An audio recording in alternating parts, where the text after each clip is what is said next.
The final moments of Jeffrey Epstein's life are shrouded in a chilling mystery. But the most unsettling detail isn't what happened in his cell. It's the phone call he made just hours before his death. This call, which violated every prison rule, was placed to a woman most people have never heard of, his girlfriend, Karina Shuliak. On August 9, 2019, Epstein convinced a prison supervisor to let him make an unmonitored call from the Metropolitan Correctional Center. He claimed he needed to call his mother, who had been dead for 15 years. The call was actually made to Shuliak.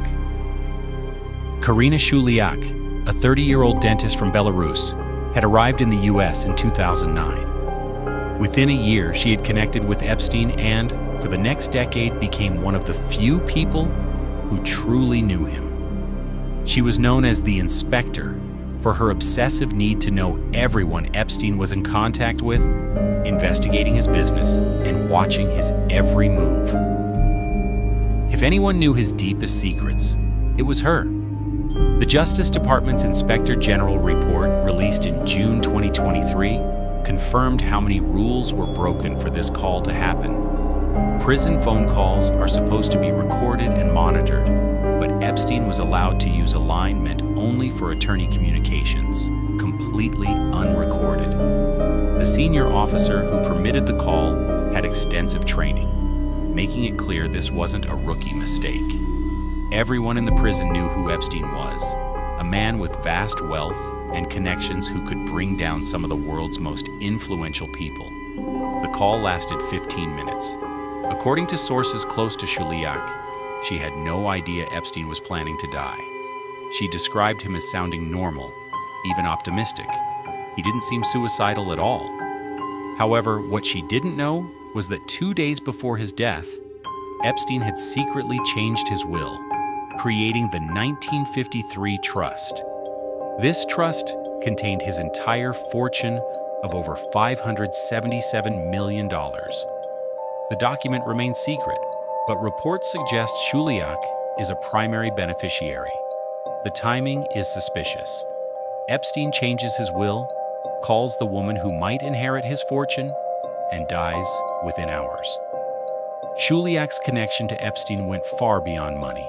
She lived with him at his various properties, traveled on his private jet, and was with him in Paris just before his final arrest. Court documents also suggest that Epstein arranged a sham marriage for her to help her stay in the U.S., which ended just weeks after his arrest. According to those who knew her, Shuliak was genuinely devastated by his death and fell into a deep depression. This doesn't sound like someone who wanted him gone. Epstein had heavily invested in her life, paying for her dental school education, her mother's medical bills, and even her parents' home in Minsk. He had every reason to keep her loyal. The Federal Bureau of Prisons Northeast Regional Director later told investigators the unmonitored call was extremely concerning. As they put it, "We don't know what happened on that phone. It could have potentially led to the incident, but we will never know." This statement is terrifying. If Epstein was planning to die, why make a call that could expose his plans? If he was planning to escape, why change his will? And if he was murdered, why would his killers allow him to make a call that could expose them? Video surveillance shows Epstein appeared calm after the call, with no signs of distress matching Shuliak's account. Prison psychologists had also noted that Epstein consistently denied any suicidal thoughts, telling them he was living a wonderful life and was a coward who didn't like pain.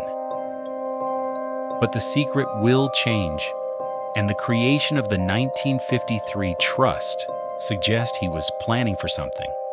The trust would make it much harder for victims to access his assets and would ensure that those who knew his secrets, like Shuliak, were financially cared for. Multiple attorneys for Epstein's victims have stated that these last-minute legal changes look like someone preparing for their own death, but they could also look like someone preparing to disappear. The fact that Epstein was able to make an unmonitored call to a key associate raises questions that have never been adequately answered. What did Epstein tell Karina Shuliak in those 15 minutes? What did she know about his plans that she's never shared with authorities? Shuliak is still out there, with access to whatever Epstein left her and the secrets he shared. She has never spoken publicly about any of it, protected by money, legal structures, and secrets that died with the most notorious criminal of our time.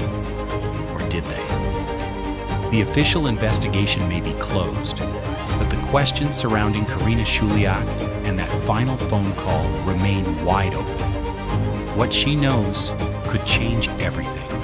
The question is whether she'll ever tell.